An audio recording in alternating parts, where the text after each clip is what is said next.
नमस्कार दर्शक बंधु पाणीपाग अपडेट रे आपनको स्वागत। दर्शक बंधु मार्च मासरू प्रबल मात्रा रे खरा एमिति लागुछि सते कि मे मासर खरा। हाँ दर्शक बंधु राज्य में आज बढ़ी जाइछि तापमात्रा एवं गरम आ गुळुगुळी। तेबे चलित वर्ष प्रबल मात्रा रे खरा गरम हेबो बोली आंचलिक पाणीपागर सूचना पर एबे दर्शक बंधु तर्क बितर्क आरंभ हो जाइछि। आम राज्य ओडिशा रे पाणीपाग मिजाज केमिति रहइबो एही समय मध्ये दर्शक बंधु पश्चिम झड़र प्रभाव मध्ये देखा मिलूँ देशर उपर भागरे। तेबे आज वीडियो बहुत महत्वपूर्ण हम पाणीपाग रिलेटेड रे आसु दर्शक बंधु आलोचना करबा आगामी 24 घंटा केमिति रहबो सारा देशर पाणीपाग आम राज्य ओडिशार पाणीपाग। हेले ता पूर्व सैटेलाइट इमेज रे कोन रहिछि पाणीपागर प्रणाली आपण देखंतु। देशर उत्तर भागरे दर्शक बंधु प्रबल वर्षा जनजीवन अस्तव्यस्त करिछि। पश्चिम झड़ प्रभाव में किछि स्थान मध्ये बन्या भली परिस्थिति सृष्टि होइछि। एही समय मध्ये बंगोपसागर दक्षिण भाग में लघुचाप मध्ये वर्तमान दुर्बल हो जाइछि। किंतु दर्शक बंधु उत्तर भारत जो वर्षा हैला गोटे प्रकार बन्या भली परिस्थिति सृष्टि हैला। आपण देखुछंती हिमाचल प्रदेशर दर्शक बंधु ये होछि कुल्लू। हाँ दर्शक बंधु हिमाचल प्रदेशर कुल्लू अंचल में प्रबल वर्षा तुषारपात बन्या भली परिस्थिति सृष्टि होइछि। गोटे प्रकार ग्लोबल वार्मिंग प्रभाव में यही स्थिति उपजिज बोली किसी मॉडल आकलन करुछंती। सेही परि दर्शक बंधु उत्तराखंड केतक अंचल में बादल फटा वर्षा देखा मिलुछि। आपण मोबाइल स्क्रीन देखंतु प्रबल वर्षा भूस्खलन मध्ये देखा मिलुछि उत्तर भारत में। तेबे दर्शक बंधु यही समय मध्ये राज्यर पाणीपाग मध्ये गोटे प्रकार बड़ सूचना आसिछि। आपण आर्टिकल मध्ये पढ़ी पारिबे। दर्शक बंधु सोशल मीडिया रे भाइराल होउछि कि ओडिशा आगामी दिन में वर्षा हेबो।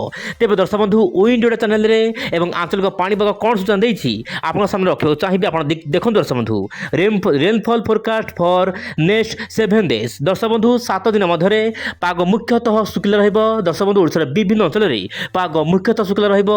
आगामी 5 दिन पर्यंत कौनसी भी चेतावनी नहीं राज्य पाई वर्षा पाई। तेबे दर्शक बंधु चिंता करतु नहीं राज्य में वर्षा वर्तमान हेबार आशा नहीं। किंतु वर्षा सिना दर्शक बंधु हेबो नहीं किंतु प्रबल मात्रा रे गरम हेबो। दर्शक बंधु पाणीपाग सूचना देइछि वर्तमान समय बिग अपडेट आपन कहबो चाहिबी। आपण देखंतु दर्शक बंधु पाणीपाग सूचना अनुसार जो रही तापमात्रा वर्तमान मिनिमम टेम्परेचर बा सर्वनिम्न तापमात्रा आगामी 4-5 दिन यही भली जारी रहिबो। एही भली गुळुगुळी गरम देखिबा मिल पारे। झारसुगुड़ा संबलपुर आखपाख अंचल में तापमात्रा प्राय 35 डिग्री टपिबार आशंका रही। से दर्शक बंधु पश्चिम उत्तर उत्तर पूर्व सबुठी वर्तमान खरा राज करिबो एवं आदि ठारू राज्यर खरा आरंभ हो जाइछि एवं आगामी दिन में राज्यर विभिन्न अंचल में गरम गुळुगुळी देखिबा मिल पारे। यही समय मध्य दर्शक बंधु पश्चिम झड़ को लेकिन किसी अपडेट आसुछि मु आपन सामने रखियो चाहिए। आप देखंतु दर्शक बंधु पाकिस्तान उपरी भाग लगातार भाव में पश्चिम झड़ आसिबो जार प्रभाव में दर्शक बंधु देशर विभिन्न भाग में बदलिबो पाणीपागर मिजाज। किंतु दर्शक बंधु मु आपन कहबो चाहिबी 6 तारिख पर दर्शक बंधु 6 तारिख पर राज्य तापमात्रा कमिबो एवं गरम गुळगुळ जो देखिया मिलिबो वर्तमान आगामी दिन मानकरे ताहा मध्ये सामान्य रिलैक्सेशन मिलिबो। काहे कि दर्शक बंधु जो पश्चिम झड़ आसिबो सेते किछिटा वायु आसिबो पश्चिम दिगुरु जहा पाई कि दर्शक बंधु सामान्य ठंडा वायु आसिबो। जेहेतु पश्चिम झड़ ऊपर भाग रहिबो वर्षा हेबो किंतु ओडिसा रे वर्षा आशंका वर्तमान सुधा नाही बोली जहा मॉडल आकलन करुछि। तेबे दर्शक बंधु देखिबार कथा आगामी दिन में पाणीपाग नै कि कोन सब बड़ अपडेट आसुछि। एबे देखिबा दर्शक बंधु वायुर चलन कोन रहिछि सारा देश रे वर्तमान समय जो बंगोपसागर रही। दर्शक बंधु आपन देखि पारथिबे बंगोपसागर मध्य भाग में गोटे गुरुचाप बल सृष्टि होइछि जहा पाई कि पूर्वालु वायु सामान्य भाव में ओडिशा मध्य को जाउछि किंतु ताहा एते बहुत मात्रा शक्तिशाली नाही कि ओडिशा रे वर्षा हेबो। दर्शक बंधु आपन देखंतु ओडिशा रे आगामी 5 दिन पर्यंत पाग मुख्यतः शुक्ल रहइबो। तापमात्रा बढ़िबो। तेबे तापमात्रा कोन पय बढ़िबो कारण उत्तर पश्चिम दिगुरु बा मरुभूमि अंचलरु शुष्क वायु आसीबो जहा पाई कि दर्शक बंधु देशर विभिन्न भाग में तापमात्रा बढ़िबो।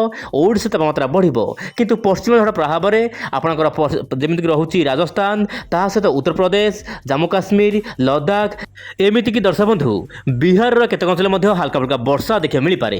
किंतु आसंता काल ठारू बदल जिवो पाणीपागर मिजाज। उत्तर भारत में मध्ये वर्षा कमी जिवो किंतु बेसी परिमाणर वर्षा कमिबो नाही। उत्तर भारत लगातार पश्चिम झड़ प्रभाव रहिबो।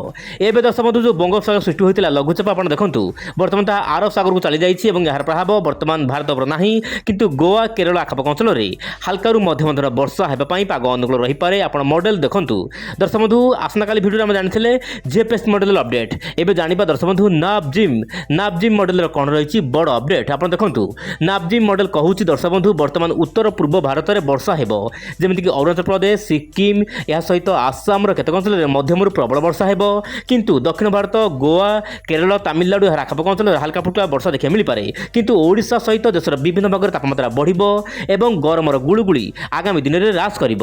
ତେବେ ଆଗାମୀ ଦିନର ପାଣିପାଗ ଅପଡେଟ୍ କ'ଣ ରହିଛି ଆପଣ ଚ୍ୟାନେଲ ସହିତ ପ୍ରତ୍ୟେକ ଦିନ ଜଡ଼ିତ ହୋଇ ରୁହନ୍ତୁ। ଆଜି ପାଇଁ ଏତିକି। ନମସ୍କାର, ଜୟ ଜଗନ୍ନାଥ ଦର୍ଶକ ବନ୍ଧୁ।